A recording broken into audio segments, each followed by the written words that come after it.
आपका मेरे चैनल भक्ति का ज्ञान में हार्दिक स्वागत है। प्रिय भक्तगण, आज हम आपको एक कथा का श्रवण करा रही हूँ जो सुनने मात्र से आपके जीवन में सुख, संपत्ति और धन की वर्षा होगी। तो चलिए कथा को प्रारंभ करते हैं। शिव चर्चा कथा में पूरे घर का भोजन, 5 चुटकी चावल में शिव का संदेश, वह कैसे तो चलिए जानते हैं। हर हर महादेव। गुरु भाई बहन के चरणों में प्रणाम, माता पिता के चरणों में प्रणाम, मेरा प्रणाम स्वीकार करें। गुरु भाई बहन, मैं एक कथा सुनाने जा रहा हूँ। कृपया इस कथा को पूरा सुने, क्योंकि अधूरी कथा सुनने से शिव गुरु का अपमान होता है। पूरी कथा सुनने से ज्ञान प्राप्त होता है और जो कथा से जुड़ी होती है वह सुंदर होती है। इसलिए कृपया कथा को पूरा सुने। अब हंसते हुए सुनिए। एक बार की बात है, भाग्य और लक्ष्मी दोनों बैठे हुए थे और आपस में बातें कर रहे थे। वे इंद्रलोक में थे और चर्चा कर रहे थे। भाग्य कहता है, मैं सबसे बड़ा हूं, मेरे सामने कोई नहीं है, मेरे बिना दुनिया नहीं चल सकती। लक्ष्मी कहती हैं, मैं सबसे बड़ा हूं, मेरे सामने कोई नहीं है, मेरे बिना दुनिया नहीं चल सकती। तो चलिए इस बात का इंसाफ किया जाए कि कौन बड़ा है। भाग्य और लक्ष्मी दोनों ब्रह्मा जी के पास गए और उनसे कहा, महाराज इंसाफ कर दीजिए। ब्रह्मा जी बोले, हम कैसे इंसाफ कर सकते हैं, आप आपस में ही इंसाफ करिए। फिर भाग्य और लक्ष्मी दोनों विष्णु जी के पास गए और उनसे पूछा, महाराज भाग्य बड़ा है या लक्ष्मी, आप इंसाफ कर दीजिए। विष्णु जी ने कहा, नहीं नहीं, हम कैसे इंसाफ कर सकते हैं। फिर भाग्य और लक्ष्मी दोनों शंकर जी के पास गए, चलो वही इंसाफ करेंगे। शंकर जी के पास गए और उनसे भी यही सवाल किए। शंकर जी बोले, हम कैसे इंसाफ कर सकते हैं, चाहे तो भाग्य इंसाफ करेगा, चाहे तो लक्ष्मी। फिर भाग्य और लक्ष्मी दोनों ने कहा, हे देवों के देव महादेव, वह कैसे। फिर भगवान शिव कहते हैं, तुम दोनों मृत्यु लोक जाओ। फिर भाग्य और लक्ष्मी दोनों बोले, मृत्यु लोक में कैसे इंसाफ होगा। उन्होंने कहा, जाकर के देखिए। भाग्य और लक्ष्मी दोनों मृत्यु लोक में गए और एक गरीब ब्राह्मण के घर पहुंचे। वहां जाकर बोले, कुछ लोग घर पर थे, कुछ बाहर थे। पंडिताइन जी ने बाहर आकर देखा तो बहुत खुश हुई कि उनके घर मेहमान आए हैं। उन्होंने आदर से पानी दिया, पैर धोने के लिए और बैठने के लिए जगह दी। फिर बोली, आप लोग यहाँ बैठिए, मैं थोड़ी देर में आती हूँ। इतना कहकर उन्होंने अपने बेटे से कहा, जाओ बेटा, एक लोटा ले लो घर से और उसे बेचकर चावल ले आओ। हम लोग रोज व्रत रखते हैं और जो रानी देती है उससे भोजन कर लेते हैं, लेकिन आज 2 लोग और आ गए हैं तो उतना कैसे होगा। बेटा जाओ। बेटा लौटा बेचने जा रहा था, तभी लक्ष्मी माता ने उसे देख लिया। उन्होंने पूछा, बच्चा क्या लिए जा रहे हो। बच्चे ने जवाब दिया, लौटा माता, इसे बेचने जा रहा हूं, मां ने कहा है बेचकर कुछ सामान ले आना। लक्ष्मी माता ने कहा, बेटा रोज तुम खाना खाते हो ना, उसी में हम 2 भी खा लेंगे, जाओ अपनी मां को बुला लाओ। बच्चा मां को बुला लाया और पंडिताइन जी हाथ जोड़कर खड़ी हो गई। दोनों के सामने, माता आप लोग मेरे घर आए हैं, अगर आप दोनों का आदर नहीं होगा तो मुझे नरक में भी जगह नहीं मिलेगी। माता ने कहा कि हम इस लोटा को बेचकर सारा सामान ले मंगवा लेंगे। फिर पूछा, आप रोज क्या खाते हैं। बेचारी बोली, जी माता, एक रानी है जो सदा व्रत में अनाज बांटती है, वहीं से थोड़ा सा अनाज मिल जाता है, उसी से गुजारा कर लेते हैं। माता ने कहा, ठीक है, वही अनाज आज भी मंगवा लो और उसी अनाज से खाना बनाओगी तो पूरा हो जाएगा। फिर कहा, जाओ अपना चूल्हा, बर्तन सब कुछ साफ कर दो और जब अनाज आए तो हमें बता देना। बेचारी ने बढ़िया से चौका चूल्हा साफ किया, बर्तन धोए और नहा धोकर तैयार हो गई। बच्चा गया और चावल ले आया। लक्ष्मी जी ने पूछा, किधर है चावल। चावल देखकर उसे छू दिया और कहा, बनाओ भोजन। थोड़ी सी चावल उठाकर दी और कहा, इतना ही चावल बनाओ। बेचारी ने कहा, माता इतनी सी चावल में कैसे होगा। माता ने कहा, बनाओ और देखो। 5 चुटकी चावल बनाए और सारा परिवार और दोनों ने खाया। फिर भी थोड़ा सा भोजन बच गया।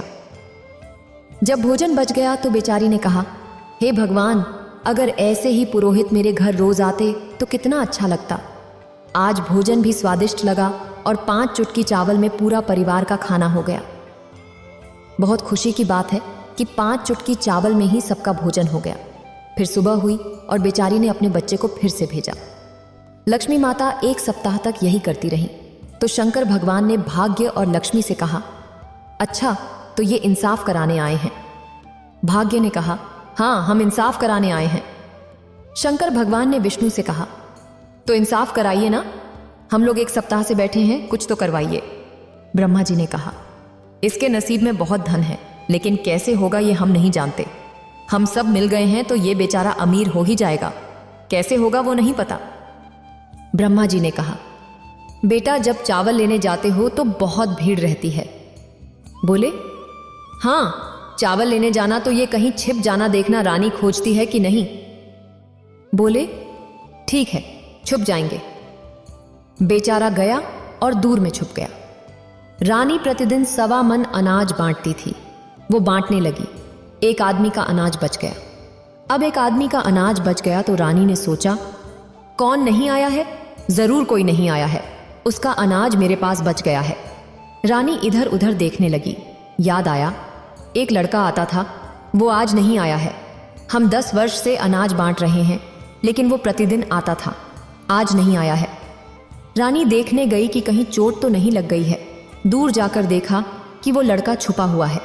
रानी ने कहा, अरे बेटा उठ जाओ, लो तुम्हारा अनाज ले लो और घर जाओ। लड़के ने अनाज ले लिया और चला गया। ब्रह्मा जी ने कहा, बच्चा रानी खोजने आई थी। लड़के ने कहा, हाँ बाबा रानी खोजने आई थी और अनाज दिया। ब्रह्मा जी ने कहा, ठीक है बच्चा, अब आपस में बात कर रहे हैं कि रानी की लड़की की शादी क्यों ना ब्राह्मण देवता के लड़के से करवा देते हैं। सबने कहा, ठीक है। लक्ष्मी जी बोलती हैं तो यह बहुत सौभाग्य की बात है। शंकर जी भी बोलते हैं तो इसमें क्या समस्या है। ब्रह्मा जी भी कह रहे हैं कि भाग्य में तो इसी से शादी रचाई हुई है, तो शादी तो करवानी ही पड़ेगी। आप किस रूप में होंगे यह हम नहीं जानते। विष्णु जी बोले, बालक तू जाकर एक पेड़ के पीछे छिप जा और देख कि रानी अनाज देने आती है या नहीं। बालक ने कहा, ठीक है, और पेड़ के पीछे छिप गया। रानी आई और अनाज बांटने लगी। थोड़ी देर बाद उसने देखा कि थोड़ा सा अनाज बच गया है। उसने सोचा, अरे फिर अनाज बच गया, कोई तो वजह है। उसने इधर उधर देखा और पाया कि एक बच्चा जो पहले आता था आज नहीं आया है। बछड़ा देखने के लिए आगे बढ़ी और देखा कि बच्चा पेड़ के पीछे छिपा हुआ है। उसने दूर से आवाज दी और बच्चा अनाज लेने के लिए चल पड़ा। रानी ने उसे अनाज दिया और बच्चा वापस घर आ गया। ब्रह्मा और विष्णु ने पूछा, क्या हुआ? बच्चा बोला, रानी जो अनाज बांटती है वह मुझे खोजने आई थी। ब्रह्मा जी बोले, ठीक है, अब सीधे चले जाना। और इतना पैर और हाथ कांपने लगे कि जैसे ही बच्चे ने कहा कि अगर नहीं कांपेंगे तो विष्णु जी बोले, जाओ बच्चा, तुम्हारा शरीर बूढ़े की तरह कांपने लगेगा। फिर बच्चा चावल लेने के लिए सीधा चल पड़ा। रानी सबको चावल दे रही थी और जब उसने बच्चे को चावल देने की कोशिश की तो उसके हाथ कांपने लगे। रानी ने देखा कि बच्चे के हाथ कांप रहे हैं। रानी सीताबरत जो अनाज बांट रही थी ने यह देखकर अनाज बांटना बंद कर दिया और अपने भाई से कहा, भैया ये बच्चा कहाँ से आता है, हम इससे शादी करेंगे। उसके माता पिता और भाई ने कहा, यह तो गरीब ब्राह्मण है और तुम इतनी रानी की बेटी होकर इससे कैसे शादी कर सकती हो। लेकिन रानी ने कहा, नहीं भैया, हमने संकल्प लिया था, जो भी मेरे हाथ में आ जाएगा उसी से मैं राजकुमारी से शादी कर दूंगी। उसके घर रिश्ता भेज दो, नव ब्राह्मण को भेज दो। बेचारा आगे गया और पीछे से नव ब्राह्मण को उसके घर भेज दिया। उसके घर भेज दिया और कह दिया कि कल से तुम नहीं आना, हम कल से अनाज नहीं बांटेंगे। बेचारा घर जाकर माँ से कहता है कि माँ अब हम अनाज नहीं लाने जाएंगे, माँ रानी नहीं बांटेगी। माँ कहती है, कोई बात नहीं, जब से गुरु पुरोहित आए हैं तब से हम 5 ही चुटकी बनाते हैं और पूरा भोजन हो जाता है। सारा चावल पड़ा हुआ है, बहुत दिन चल जाएगा। गुरु पुरोहित को जाने नहीं देंगे, मेरा धन कम नहीं होगा। शाम को देखा कि नव ब्राह्मण उनके घर गए और कह रहे हैं कि जो सदा अनाज बांटती थी रानी, उसके पुत्री के लिए हम रिश्ता लेकर आए हैं। आप लोग क्या चाहते हैं? वह कहती है कि हम तो बहुत गरीब हैं, मेरे घर राजकुमारी की शादी कैसे हो सकती है? वह इतने बड़े राज्य की लड़की है, कैसे मेरे घर में रहेगी? नव ब्राह्मण बोले, वह लड़की ही रिश्ता लेकर आई है, शादी तो स्वीकार करनी पड़ेगी। दिन तय करके ले गए और बोले कि इस दिन का तिलक है, इस दिन की शादी है। शादी के दिन तय करके ले गए। बारात के दिन ब्रह्मा विष्णु भी ब्राह्मण के रूप में प्रकट हो गए और खुशी खुशी दिन तय करके चले गए। फिर राजा के पास जाकर पंडित जी से बोले कि हम दिन तय करके आए हैं। इस दिन का तिलक है। तिलक में जब भेजते हैं तब ब्रह्मा जी कहते हैं कि अच्छा, ये तो बताइए कि तिलक का दिन भी तय हो गया, अब इतनी बड़ी घर की लड़की आएगी, रहेगी कहाँ, खाएगी क्या? लक्ष्मी कहती हैं हाँ हाँ, जब हम हैं तो कमी कैसे रहेगी, इसके घर में सब कुछ हो जाएगा। विष्णु जी कहते हैं जब हम हैं तो कमी कैसे रहेगी, इसका घर तो सोने का बन जाएगा, घर में सब कुछ संगमरमर लग जाएगा, सोफे सेट लग जाएगा, सारी चीजें हो जाएंगी, इसके घर में कोई कमी नहीं रहेगी, कुछ भी नहीं।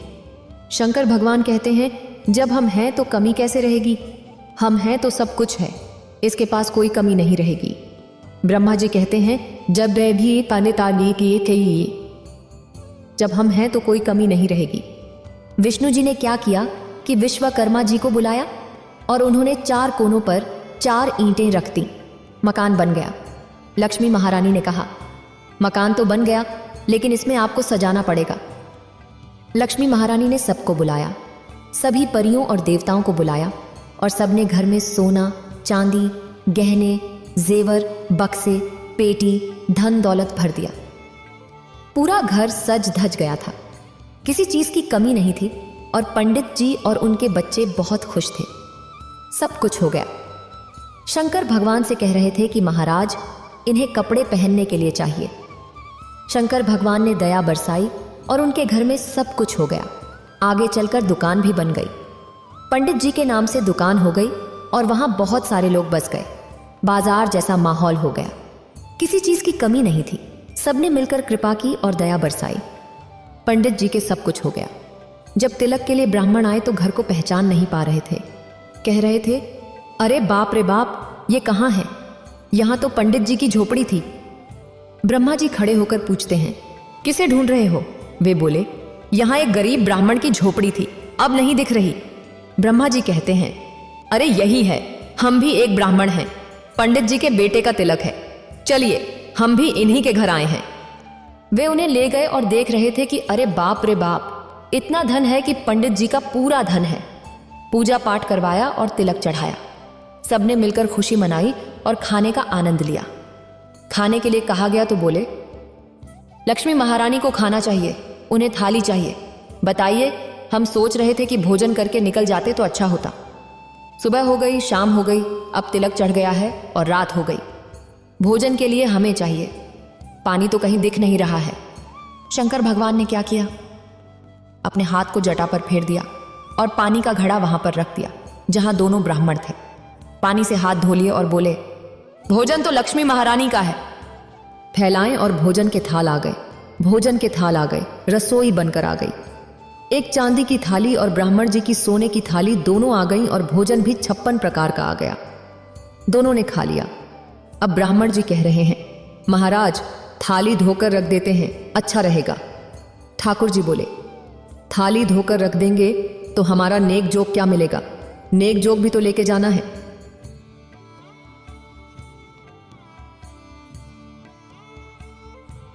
ऐसे कैसे चल जाएंगे? पंडित जी थाली धोकर रखने लगे तो शंकर भगवान बोले नहीं नहीं, थाली मत रखिए, अपनी झोली में भर लीजिए। पंडित जी चुपचाप झोली में भर लिए। ठाकुर जी कह रहे हैं पंडित जी को सोने की थाली मिल गई, हमें चांदी की मिली है, इतना ही लेकर चल जाएंगे, हमें भी कुछ दीजिए। शंकर भगवान ने कहा ठीक है और अपनी झोली में हाथ डालकर एक एक मुट्ठी दोनों की थाली में दे दी। इसको संभाल के रखिए। और ये जो ब्राह्मण था वो वहां से निकला और जंगल की ओर जाते जाते थोड़ा दूर जाकर एक पेड़ के पास फेंक दिया। तो ये जो था उससे एक बहुत सुंदर महल बन गया। नौआ फेंक के आगे बढ़ा, लेकिन पीछे मुड़ के देख रहा था कि अरे हम बबूदिया फेंके और वो घर बन गया, बहुत सुंदर। वो अंदर गया तो देखा कि अरे ये कैसे हो गया अनहोनी। वहां सब भगवान ने उसे ठकरानियों के ला दिए। बेचारे पंडित जी अकेले पड़ गए, अकेले अपने घर गए और दरवाजे पर फेंक दिए। जब दरवाजे पर फेंक दिए तो उनका घर भी सुंदर महल बन गया। इतना सुंदर महल बन गया कि उन्हें किसी चीज की कमी नहीं रही।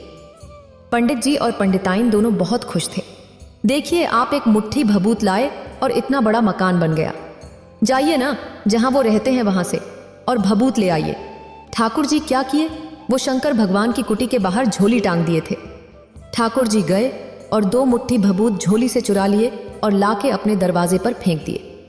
जब दरवाजे पर फेंका गया तो पूरा घर भभूत से भर गया। ठाकुराइन जी रोज इसे साफ करती थीं और परेशान हो जाती थीं। जब भी साफ करती भभूत निकलता था। प्रतिदिन ऐसा होता था और वो सोचती थी कि ये कैसा घर है, कौन है जो ऐसा कर रहा है। जब बारात का दिन आ गया तो पंडित जी और ठाकुर जी राजा से बोले कि जिस घर में शादी तय की थी वो घर नहीं है। आप पंडित जी से कहिए कि जब तक भगवान नहीं आएंगे हम अपनी लड़की की शादी नहीं करेंगे। हम समधि मिलन करेंगे तो भगवान से करेंगे। मेरी बारात में ब्रह्मा, विष्णु, महेश, शंकर सब आएंगे, तभी हम अपनी लड़की की शादी करेंगे।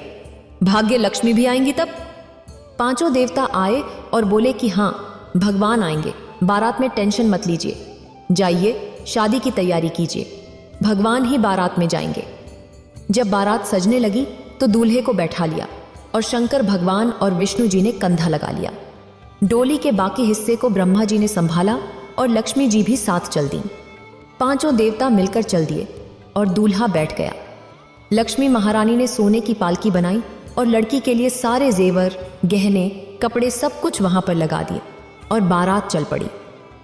5 मिलकर जब आगे पीछे ऐसे चल रहे थे तो गांव से कोई नहीं था और ढोल बाजा सब आगे आगे जा रहा था। विष्णु जी और शंकर भगवान कंधा लगाकर भाग रहे थे और ढोल बाजा सजाए हुए लक्ष्मी जी भी साथ थीं। उनके पीछे धन दौलत जो भी था सब ले जा रहे थे। शंकर भगवान और ब्रह्मा जी बही खाता लेकर जा रहे थे और पगड़ी बांधकर चल रहे थे। डोली उठ गई और लक्ष्मी महारानी चौड़ा के भाग रही थी। इस लड़के का भाग्य कितना बड़ा था कि शंकर भगवान और विष्णु जी कंधा लगाकर इसे ले जा रहे थे। दूल्हा बनाकर और ब्रह्मा जी संधि बनकर जा रहे थे। मिलन के लिए अब भाग्य है। जो बाजा बजवा रहे हैं, सजवा रहे हैं। लक्ष्मी जी धन दौलत, साड़ी, कपड़ा, जेवर, गहना, दौरा, मौरा सब सजाकर और ले जा रही हैं। बताइए इसका कितना बड़ा नसीब था, बहुत बड़ा भाग्य था। भाग्यशाली है कि उसका भाग्य इतना बड़ा था, फिर भी वह गरीब बनकर रह रहा था। बताइए ये जो भाग्य थे वे अपनी बही में लिख लिए और शादी के लिए राजा के घर, ब्राह्मण के घर पहुंच गए। ब्राह्मण के घर पहुंचकर शादी आराम से हो गई। शादी हो गई और दुल्हन लेकर सब लोग चल पड़े। वहां जो देखने वाले थे चकित हो गए कि बाप रे, रानी तो 10 बरस से सदा व्रत बांट रही है, इसलिए राजकुमारी को वर कितना सुंदर मिला है और बारात कितनी अच्छी आई है। बाप रे, जितना जेवर, गहना, महंगी साड़ियां और कपड़े किसी ने नहीं देखे थे। इतना ढोल बजा कि किसी ने नहीं सुना था। बारात में तो 5 ही आदमी आए थे, लेकिन लग रहा था कि 5000 आदमी हैं, जितना सुंदर लग रहा था। सब लोग चकित थे। शादी हो गई और खुशी खुशी विदा कर दिया। जब लड़की को विदा कर दिया तो लड़की घर आ गई। 5 मिलकर एक जगह बैठ गए और कहने लगे कि अब हमें इंसाफ कर दीजिए। लक्ष्मी महारानी कह रही हैं, हमें इंसाफ कर दीजिए ब्रह्मा जी। विष्णु कहते हैं, हम कैसे इंसाफ कर सकते हैं, इंसाफ तो आप ही करेंगे ना। भाग्य कहते हैं, लक्ष्मी महारानी आप तो इंसाफ कर चुकी हैं। लक्ष्मी महारानी कहती हैं, मतलब हम कैसे इंसाफ कर दिए, हम इंसाफ नहीं किए हैं, हम बड़े हैं तो हैं, हम इंसाफ कैसे कर दिए, ये जो बही खाता में लिखा था वह दिखा दिए। पढ़िए, आप क्या बोले थे जब डोली उठा रहे थे विष्णु और शंकर, तो आप क्या बोले थे पहले देखिए। लक्ष्मी महारानी ने पढ़ लिया और सर पर हाथ रखकर कहने लगी कि धन्य है, सही बात है महाराज, आप बड़े हैं, हम छोटे हैं, सचमुच में हम छोटे हैं। जिसके भाग्य में जो रहेगा वही होगा। लक्ष्मी पीछे से ही जाएंगी। अगर उसका भाग्य नहीं रहेगा तो वह भोजन कैसे करेगा। जब उसके भाग्य में धन रहेगा तभी होगा, भाग्य में नहीं रहेगा तो नहीं रहेगा। इसीलिए महाराज सचमुच में आप बड़े हैं।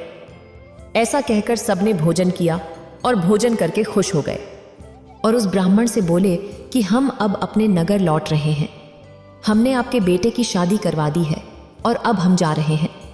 यह सुनकर वह बेचारी रोने लगी और कहने लगी, महाराज जब मेरे पास कुछ नहीं था तब आप मेरे साथ रहे। अब जब मेरे पास सब कुछ हो गया है तो आप जा रहे हैं। कृपया मेरे घर रहिए, मुझे बहुत अच्छा लग रहा है। ये मेरे लिए बहुत खुशी की बात है कि आप मेरे घर में रह रहे हैं। वह लड़की जो बेचारी बहू थी बोली, आप नहीं होते तो मेरी शादी नहीं होती। आप लोगों ने मेरी शादी करवाई है। मेरा नसीब अच्छा था कि मुझे ऐसा घर मिला है। यह आपकी कृपा है महाराज, आप ही ने मुझे इस घर में बसाया है। कृपया आशीर्वाद दीजिए। बेचारी ने पांचों के चरण स्पर्श किए और आशीर्वाद लिया। भगवान ब्रह्मा, विष्णु, महेश, शंकर और लक्ष्मी ने उसे आशीर्वाद दिया और सुहागन रहने का आशीर्वाद दिया। फिर पांचों वहां से चले गए। इसके बाद वह परिवार सुखी जीवन बिताने लगा। उनके पास धन और परिवार दोनों हो गए। किसी चीज की कमी नहीं रही। शंकर भगवान बहुत दयालु हैं और उन पर दया की। उनके पास सब कुछ हो गया, किसी चीज की कमी नहीं रही। शिव गुरु का ज्ञान लीजिए। शिव गुरु सब पर दया करते हैं, गरीब अमीर सब पर। शिव गुरु किसी को छोटा बड़ा नहीं देखते, सब पर दया बरसाते हैं। इसलिए शिव को गुरु मानिए और 3 सूत्रों का पालन करिए। पहला सूत्र, दया मांगिए। दूसरा सूत्र, चर्चा करिए। तीसरा सूत्र, AUM नमः शिवाय का जाप करके शिव गुरु का प्रणाम कीजिए। हर हर महादेव, हर हर महादेव, घर घर महादेव। अगर आपको ये वीडियो अच्छी लगी हो तो लाइक करें और शेयर करें और मेरे चैनल भक्ति का ज्ञान को सब्सक्राइब करें। आपका धन्यवाद।